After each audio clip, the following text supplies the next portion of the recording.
Welcome back, everyone. In this video, we will be discussing percentages. Percentages are a way to express a part of a whole, or what part of 100 there is. The way we can find what percentage some part is by taking the part over the whole as a ratio, and then make use of proportions to set our ratio equal to a new ratio now over 100. Once we do this, whatever number ends up being over the 100 in this proportion is what part of 100 we have, and this is our percentage. Then, to write it as a percentage, we take whatever that number was in our numerator, and to the right of it, write this symbol, which is the percent symbol. Now, let's understand what we mean by these parts and wholes. Consider a pizza that has been cut into 8 slices. If in this top example here, 2 slices have been eaten, how can we express what percentage of the pizza is left? To find a percentage, we make the proportion we just talked about.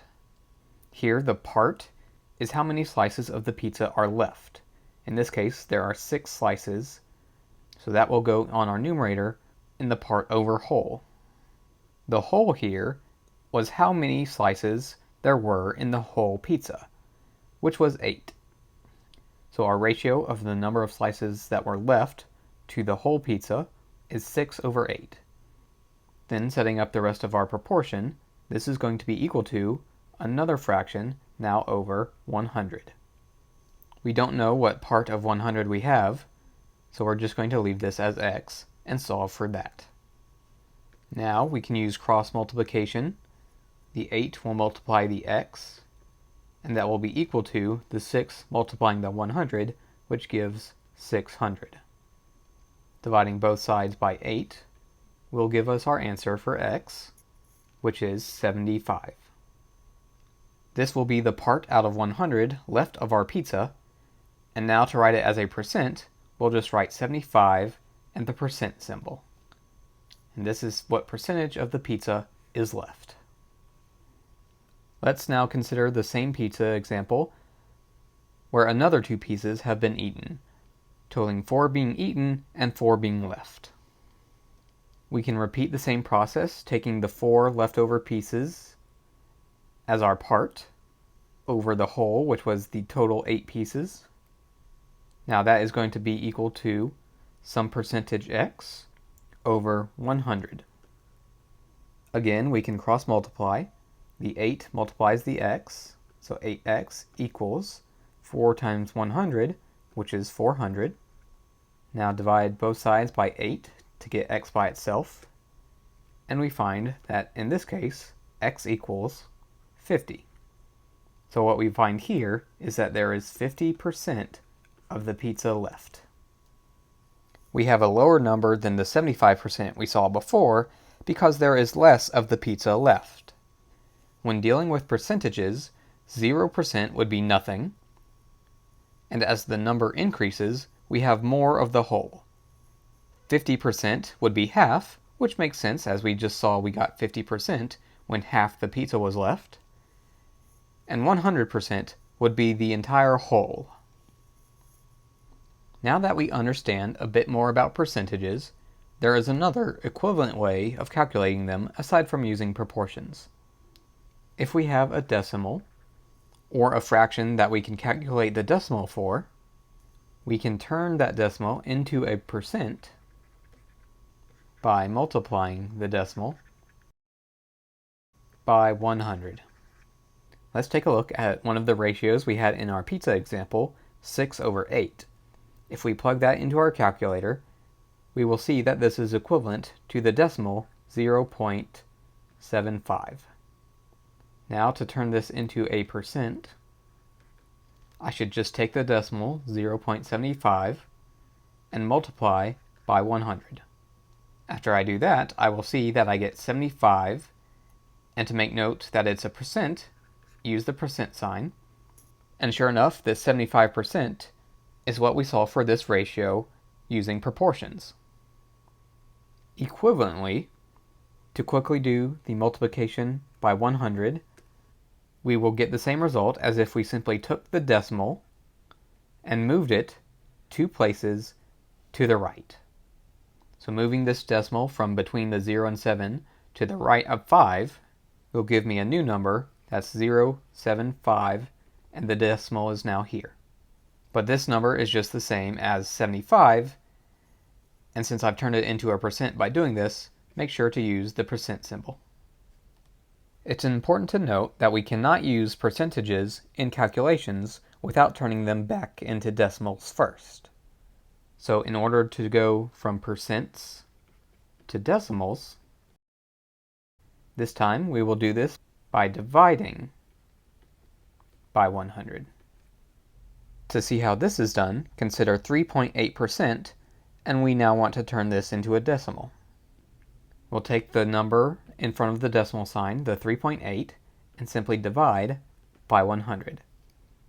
Plugging this into a calculator will end up giving us 0.038.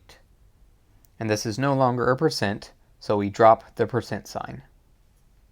Just like with going from decimals to percents, going from percents to decimals, there's an easier way to do this division by 100 by hand.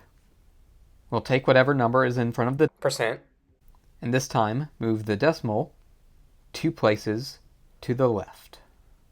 When we are moving to the left, any spaces that we passed that didn't already have a number there, we will fill in with a 0. So moving the decimal like this, we will see we get the same thing as when we did the division, 0.038. So these are the ways we can move between decimals and percents. Finally, let's discuss how we can use percentages to find parts or wholes. In addition to the proportion equation, we also have this equivalent equation that says the percent times the whole is equal to the part. Now it's important to make note that the percent that goes into this equation must be plugged in as a decimal. In word problems, the percent is usually the easiest piece to pick out as it has the percent symbol or the word percent immediately next to it. To pick out the whole from a word problem, phrases like percent of something, whatever that something is usually the whole. Lastly, the part can either be chosen by whatever information is left or is commonly next to the word is. So whatever is connected to the word is typically the part. For an example, consider this question, 6 is 12% of what? Obviously in this problem, the 12% is our percent. But we have to remember to use it in calculations, we need to first turn it into a decimal. To go from percents to decimal, we can either take the 12 and divide it by 100, or we can take the decimal, in this case it would be after the 2, and move it 2 places to the left. In either case, we will find that our decimal is 0.12. Next up, we see that we want the percent of what. In this case, what means we don't know what number should go here, so this is an unknown. But because we want the percent of this unknown, that means that this is our whole. So we will call our unknown whole x. Lastly, the 6 is connected to the word is here, so that means that this 6 is our part. We have everything we need to plug into our equation now. So our percent as a decimal, 0.12, multiplied by our whole, which is x, our unknown, is equal to the part, which is 6. To solve for our unknown whole x, we will divide by 0.12 to get the x by itself. And when we do that, we find out that the whole x is equal to 50. So 6 is 12% of 50. Percentages come up in a wide variety of areas, even in everyday life such as shopping and sales, so it is an important subject to understand. Until next time.